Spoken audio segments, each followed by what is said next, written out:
umujyi wa Lanciano uherereye mu burasirazuba bw'Ubutaliyani mu ntara ya Abruzzo, ni umujyi uzwi cyane. Kimwe mu byo uzwiho ni igitangaza cyahabereye, igitangaza cy'Ukarisitiya. Icyo gitangaza cyabereye mu kiliziya iri imbere yacu tureba, ubwo umusasaridoti yahaturiraga igitambo cy'Ukarisitiya, ariko uwo musasaridoti akaba yarashidikanyaga niba koko Yezu ari mu Karisitiya. Yezu rero yamwigaragarije akora igitangaza tugiye gusura aho cyabereye. Icyo gitangaza cyabaye mu mwaka wa 750, kibera muri kiliziya iri imbere yacu. Yari kiliziya yacungwaga n'abapadiri ba Mutagatifu Bazile.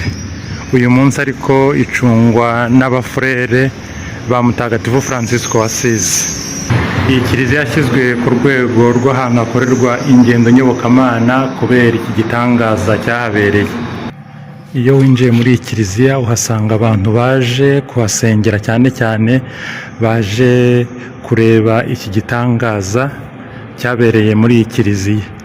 Icyo gitangaza ni uko divayi ndetse n'umugati padiri akoresha atura igitambo cy'Ukarisitiya, ubwo yari amaze kuvuga ya magambo yo gusaba ko bihindurwa umubiri n'amaraso bya Kristo, uwo musasaridoti yagiye kubonabona koko cyari umugati cyahindutse inyama, n'icyari divayi gihinduka amaraso. Nyuma y'akanya gato rero amaraso yibumbiye mu tubumbe dutanu, ndetse na ya nyama nayo igaragara iva amaraso. Uwo mupadiri yabyeretse abakristo bari bitabiriye icyo gitambo cy'Ukarisitiya, maze babyegeranyiriza mu gikoresho cyabugenewe gifite isuku. Nyuma hatangira rero amaperereza kuri icyo gitangaza cyari kimaze kuba. Icyo gitangaza rero cyaravuzwe cyane, bituma n'abashakashatsi baza kugikoraho ubushakashatsi.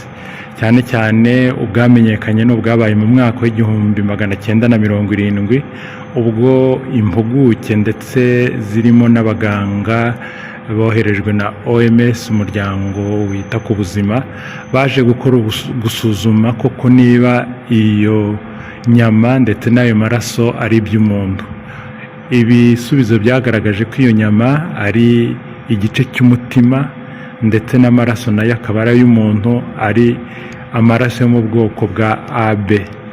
Bamaze rero kubona ko ari igitangaza gikomeye, iyo nyama bayisize muri aka kantu mureba ka ostansware, ndetse n'ayo maraso bayashyira mu nkongoro yabugenewe kugira ngo abantu bashobora gukora urugendo nyobokamana hano bajye babireba.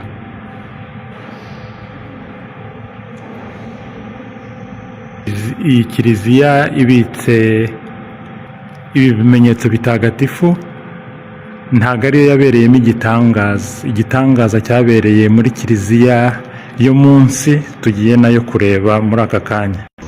Iyo werekeza ahari iyo kiliziya, iyo shapeli yabereyemo icyo gitangaza, unyura muri mize igaragaza bimwe mu bimenyetso by'icyo gihe igitangaza cyabaga.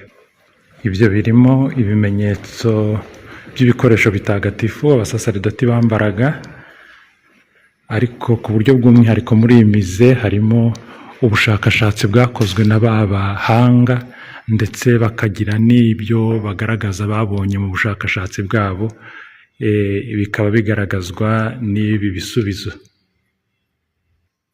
Uyu Dr Rinaldi niwe wari uhawe gukora ubwo bushakashatsi. Murabona n'ibikoresho yagiye akoresha, ndetse na raporo yatanze yandikishije umukono we.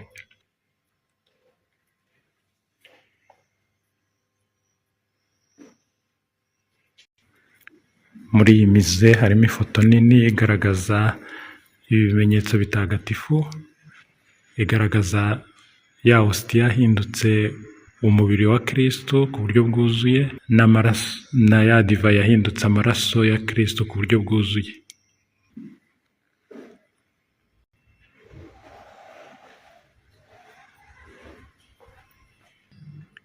usanga abantu benshi baje gusengera iruhande rw'iyo shapeli no muri iyo shapeli.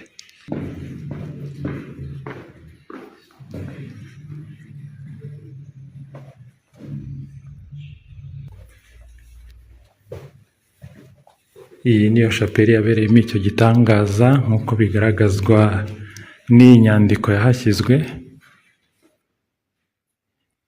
Iyi niyo aritari yaturirwagaho igitambo cy'ukarisitiya muri icyo gihe. Ibice tubona harimo ibyavuguruwe, ariko inkingi zigaragara inyuma ni iz'iyo shapeli yo muri 750. Mu gusoza, twakomeza kwibukiranya ko Yezu yicisha bugufi, ariko rimwe na rimwe akagira n'ibimenyetso aduha bifatika kugira ngo bikomeze ukwemera kwacu. Yezu rero ni muzima mu isakaramentu ry'ukarisitiya.